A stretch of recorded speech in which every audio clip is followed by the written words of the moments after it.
Une délégation du bureau de la 8e législature sur le chantier du nouveau siège du Parlement en construction dans le 3e arrondissement de la ville de Porto-Novo. Elle est conduite par le président Louis Gbéonou Vlavono, accompagné des 2 vice-présidents et des 2 questeurs de l'Assemblée nationale. Objectif, aller constater l'état d'avancement des travaux officiellement lancés par la 2e personnalité de l'État le 1er avril dernier. Ici, sur le site, 2 phases ont marqué la rencontre. La première étape est celle de la projection explicative animée par le responsable du cabinet Kéré Architecture, qui est le maître d'ouvrage délégué, et celui de l'entreprise chinoise CSEC, chargée de la réalisation de l'ouvrage.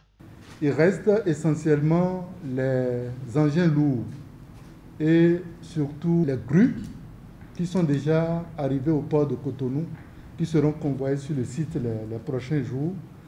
Et nous avons un planning qui quand même permet de livrer par grands morceaux le chantier, de sorte à ce que la partie essentielle, qu'est l'hémicycle, soit livrée aux dates que vous nous avez indiquées, pour permettre la tenue des dernières sessions du Parlement qui est en exercice en ce moment.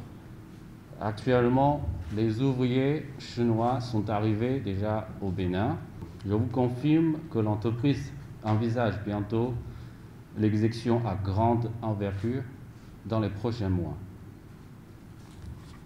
En tant qu'un acteur majeur dans le secteur BTP, nous croyons fermement, en s'appuyant sur le fort soutien de tous les participants et les efforts conjoints de toutes les parties, nous pourrons certainement construire bien le projet de siège de l'Assemblée nationale pour qu'il devienne un projet de qualité et l'amitié entre CSEC et le peuple béninois.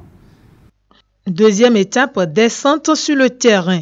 Le maître d'ouvrage est le Parlement béninois. Ici, la représentation nationale est dans son rôle de contrôle du planning de la réalisation du futur joyau devant abriter le temple de la démocratie. D'une superficie d'environ 9 hectares, ce projet est estimé à un montant de 28 milliards de francs CFA. Les travaux dureront 30 mois. À ce jour, le chantier est à 65% du taux de mobilisation des équipements et des moyens techniques.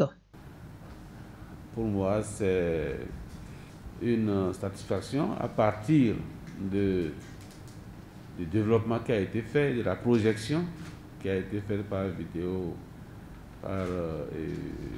projection vidéo. Nous avons vu comment ça a été démarré. C'est un défi que ceux qui ont assisté au premier coup de pioche, que ceux-là aussi soient là pour faire les premières séances dans l'hémicycle, dans le nouvel hémicycle.